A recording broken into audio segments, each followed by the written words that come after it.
প্রথমেই বলে রাখা ভালো, তিনটে আইন ভারতীয় নাগরিক সুরক্ষা সংহিতা, যেটা ক্রিমিনাল প্রসিডিওর কোড 1889 সালের জায়গাটাকে রিপ্লেস করেছে। ভারতীয় ন্যায় সংহিতা, যেটা ইন্ডিয়ান পেনাল কোড 1860 আইনটাকে রিপ্লেস করেছে।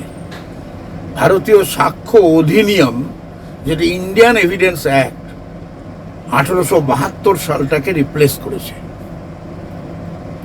এই তিনটে আইন ভারতবর্ষের মানুষের কাছে পরিষ্কার করে রাখা ভালো যে কতগুলো আইনের চ্যাপ্টারের কোনো পরিবর্তন হয়নি। যেমন ভারতীয় সাক্ষ্য অধিনিয়ম, যেটাকে সংক্ষেপে বলা হচ্ছে BSA 2023, এখানে 11টা চ্যাপ্টার ছিল ইন্ডিয়ান পেনাল কোডে, এখানেও 11টা চ্যাপ্টার। 167টা সেকশন ছিল ভারতীয় সাক্ষ্য অধিনিয়মে, এখানেও 167টা। এবার প্রশ্ন আসবে যে কেন তাহলে পাল্টানো হলো? এই উত্তরের ছোট্ট উত্তর একটা বলে রাখা ভালো যে ইন্ডিয়ান এভিডেন্স অ্যাক্ট বা ভারতীয় সাক্ষ্য অধিনিয়ম অ্যাপ্লিকেবিলিটির উপরে একটা গ্রহণযোগ্য আইন, তো অ্যাপ্লিকেবিলিটি। আর ক্রিমিনাল প্রসিডিওর কোড যেটা ছিল, যেটা নাম হয়েছে ভারতীয় নাগরিক সুরক্ষা সংহিতা, এটা কিন্তু প্রসিডিওরাল ল। এই প্রসিডিওরাল লয়ে ব্যাপক চেঞ্জ হয়েছে, কারণ প্রসিডিওরগুলো ভারতীয় মানসিকতার সাথে ভারতবর্ষের মানুষের কিছু সুবিধা অসুবিধাকে সাথে চিন্তা ভাবনা করে করা হয়েছে। যেমন আমি আপনাকে ছোট্ট কথা বলি, 2000 সালে ইনফরমেশন টেকনোলজি অ্যাক্ট ভারতবর্ষে ব্যাপক জায়গা নেয়।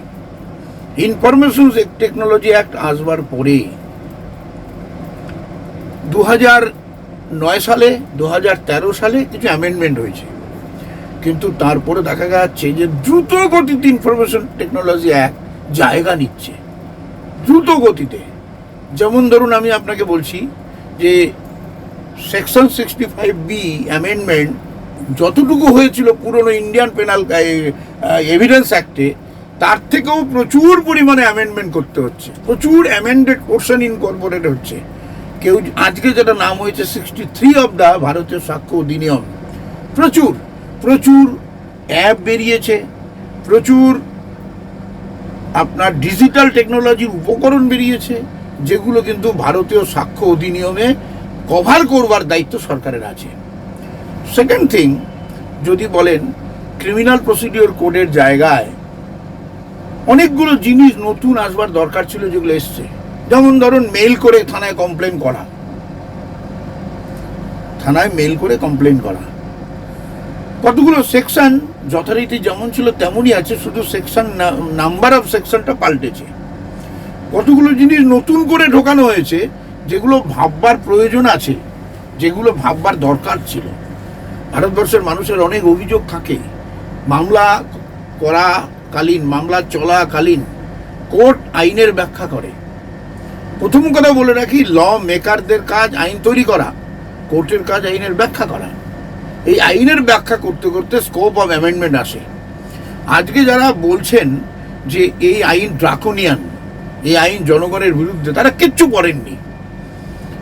আগের আইন ব্রিটিশের তৈরি করা, ব্রিটিশ একটা কনসেপ্ট। যেমন ছোট্ট কথা বলি যে 1860 সালে দণ্ডবিধি এলো, একবার কি এরা প্রশ্ন করেন যে 1860 সালে ভারতীয় ইন্ডিয়ান পেনাল কোড আনা হয়েছিল ইংরেজের দ্বারা?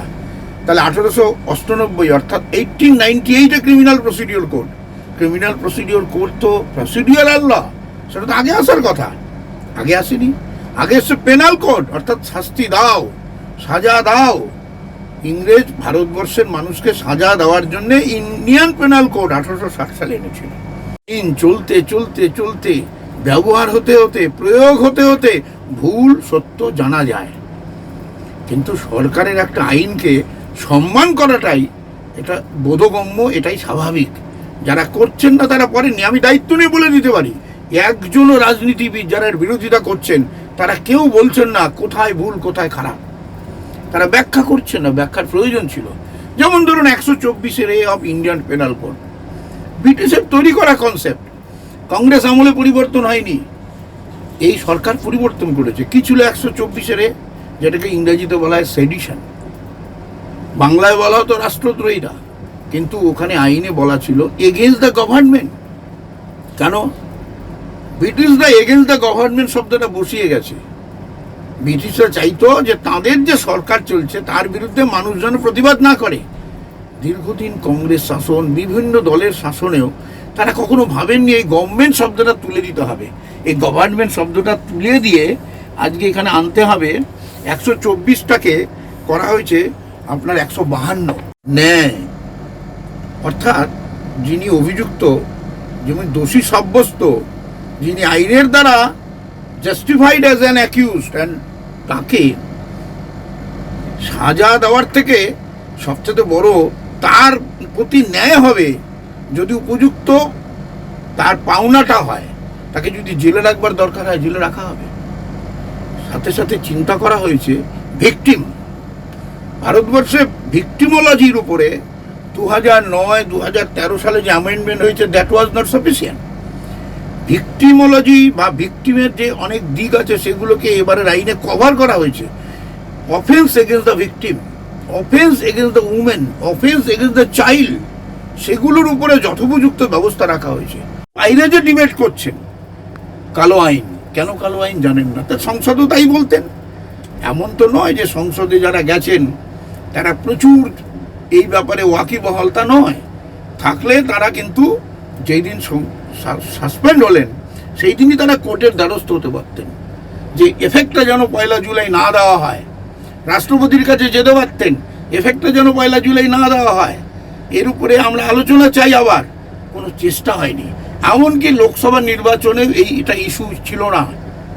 লোকসভা নির্বাচনে এরা কেউ বলেনি যে এটা এই আইনটা আমরা রাষ্ট্রপতির কাছে গেছি, রাষ্ট্রপতিকে বলেছি এটাকে প্রিপোন করো, পোস্টপোন করো, আমরা বলিনি, তো পাওয়া যায় না। আজকে হঠাৎ করে লোকসভা নির্বাচনে কিছু দলের সংখ্যা এটা এপাশ ওপাশ হওয়ার পরে এদের মনে হলো এটা একটা issue, but it is not the issue. এটা সোশ্যাল ডিমান্ড, আর সোশ্যাল ক্রাইকে সামনে রেখে আইন তৈরি হয়। সোসাইটির যে ক্রাই, সোসাইটির ক্রাইটাকে ধরবার দায়িত্ব সরকারের।